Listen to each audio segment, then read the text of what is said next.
Hey, what is up, mortals? It is sberkva here with a new video for you. Welcome to part 2 of What If Deku Had a Regen Quirk. I just wanted to greet you guys by saying, sit back and relax. You're in for a treat. And so, we begin. Midoriya was having the most wondrous dream. He grew up to be the #1 hero of Japan and flew around the city at high speeds, surveying for any crime. He'd stop villains with a single glance as his laser vision would immobilize them. He would save hundreds from natural disasters, lifting buildings above his head with ease, and safely moving civilians to safety with telekinesis. It was a perfect reality. It was time to wake up. What? Young Midoriya! It's time to wake up!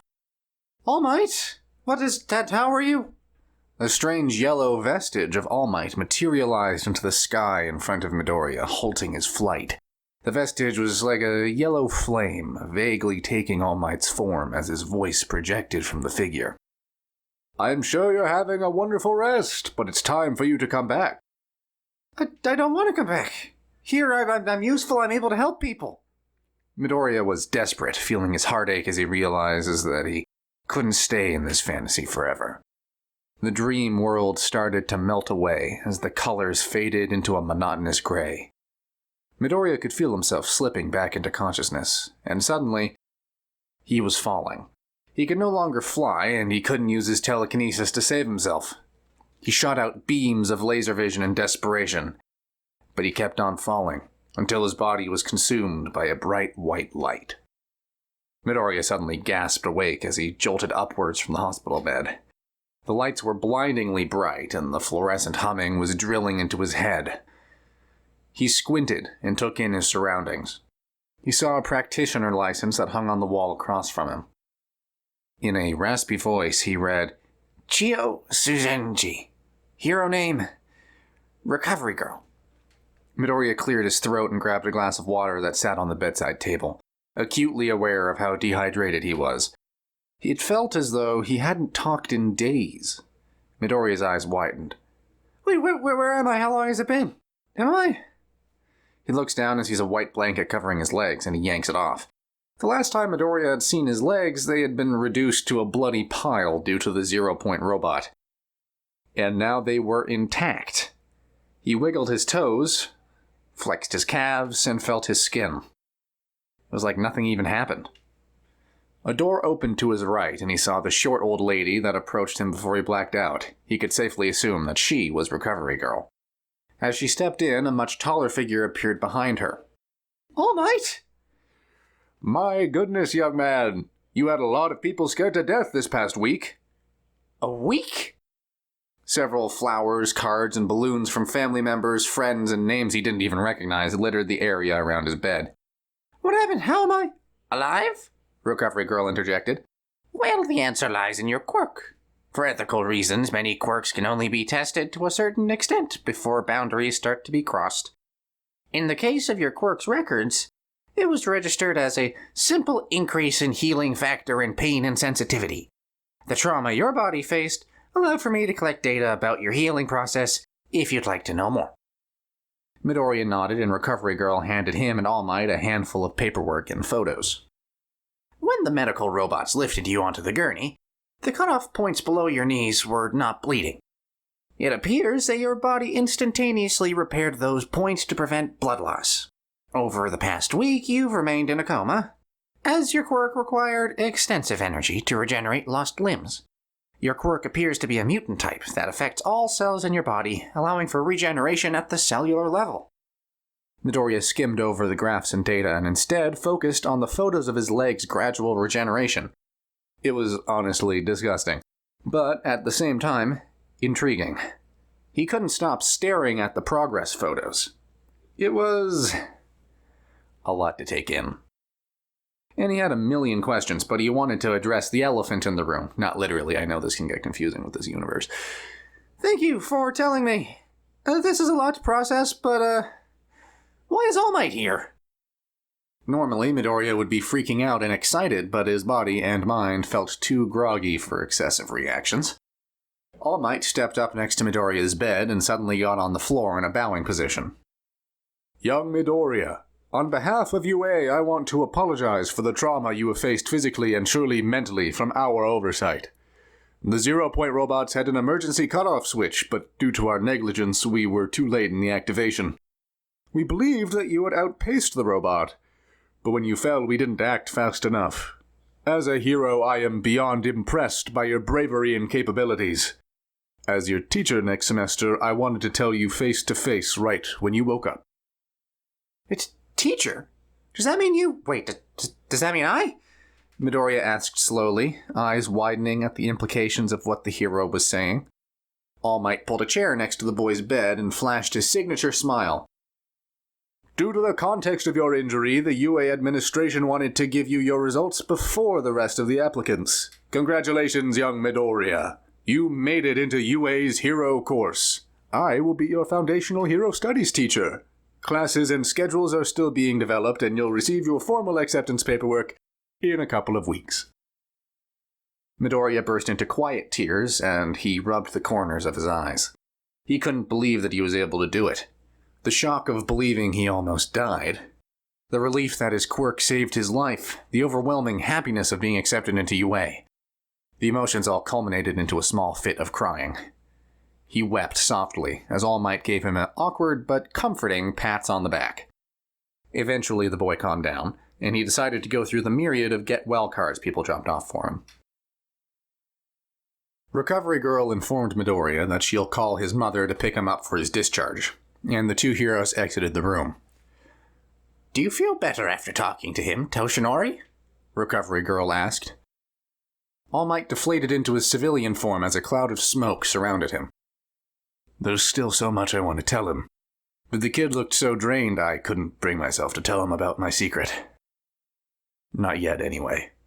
The hero clutched his injured side subconsciously. Just make a decision already, Recovery Girl stated impatiently. You've been visiting him every day now. If anything, he probably heard it while he was unconscious. You've been repeating your whole recruitment speech to him so much, I probably have it memorized by now. I know, All Might sighed. The moment just didn't feel right. But I know that he might just be the one. All Might thought back to the moment he saw Midoriya rush back towards the trapped girl, and nodded to himself in affirmation.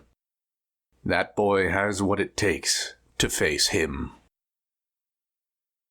This video was sponsored by Skillshare. With the services Skillshare provides, you can get access to many in-depth tutorial videos on basically anything you want to learn. Each class that they have is bound to help you with your creative endeavors. Do you want to learn how to make videos like this one? Do you want to learn how to write scripts or edit audio? Skillshare has you covered, and with our link you can have a 14-day free trial. So what are you waiting for? Click the link now and get 14 days worth of classes free. Link in the description below. A couple of weeks passed since Midoriya was allowed back home. His mother didn't hold back when berating the principal, but in the end she begrudgingly allowed her son to attend UA. He got an earful from Bakugo about safety, but he knew that the blonde was just worried about him. The last few weeks of junior high flew by, and soon it was summer. With about a month before the new school year, Midoriya wasn't going to relax. He had a somewhat obsessive need to get stronger and faster. He had a training regime planned out with sparring sessions with Bakugo. A strict diet to maximize calorie intake, and an exercise routine to maintain his build. Midoriya was about to head out on a run, but he received a text from an unknown number. It asked him to go to a weird location, Dagobah Municipal Beach. Hesitantly, Midoriya made his way to the requested meetup point. He wasn't surprised to see the massive dump site in front of him, as the beach was well known for its immense litter. It was just a bit jarring to see such a massive biohazard next to the ocean. The entire site was completely deserted of life, with only the sounds of the crashing ocean waves filling his ears. Midoriya waited for a couple more minutes before losing his patience. He could be training, but instead he's wasting his time doing nothing? He started walking away when All Might suddenly jumped out from behind the corner, greeting the freckled boy with a strong voice. Young Midoriya! Thank you for meeting me here. All Might! Why do you ask me to meet you here? How do you get my number? Ha ha! Your number was in the registration form. All Might attempted to suppress a cough, but he wasn't able to hold it in. When he moved his hand away from his mouth, it was covered in blood. All Might! You're bleeding. Are you okay? Another cough escaped from his throat as steam started to form around the normally composed hero. Midoriya watched concerned and helpless as his idol was engulfed in a puff of smoke. Gradually, the smoke dissipated, and the man in the center of it was not the one who was there previously. He was blond like All Might, but his form was bony with sunken eyes, presenting himself with a slouch as if trying to hide. Midoriya went stiff as he moved back to prepare for an attack, assuming that the figure was a villain impersonating All Might. What did you do with All Might? Midoriya demanded, making his voice strong and unwavering. Whoa, wait, kid. It's me, All Might explained, followed by a small coughing fit. All Might put his back against a wall and slid down it, making his body language apparent that he meant no harm. Midoriya put his guard down, not sensing any malintent, but chose to remain standing. The deflated All Might lifted his shirt, and Midoriya gasped as he saw a deep purple scar on the side of his stomach.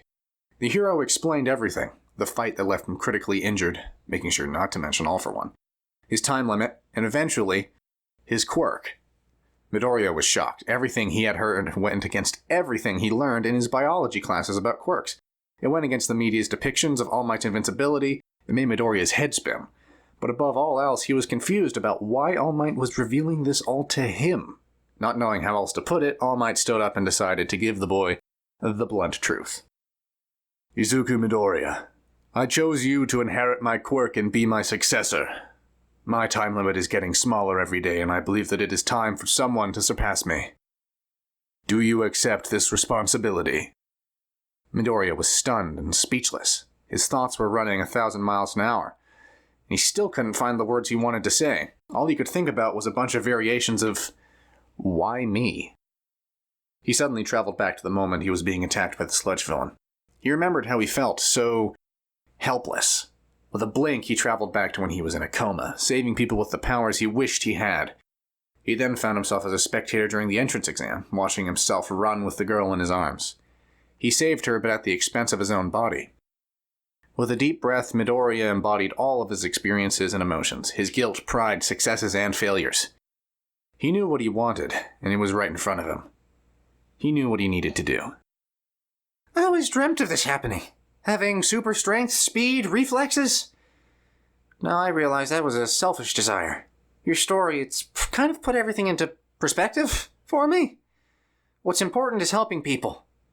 And that's what I truly want to do. Of course I accept. Not for the power, not for the prestige, but for the sole reason to be a defender of the public, a hero who saves people. The smile on my face. All Might, you're not going to be able to serve and protect anymore. I promise that I will honor your name and your power, to save as many as I can, with a smile on my face. With that smile, All Might straightened his back and puffed into his buff form. Wonderful! All Might plucked a hair from his scalp and held it out in front of the boy. Now, eat this. What?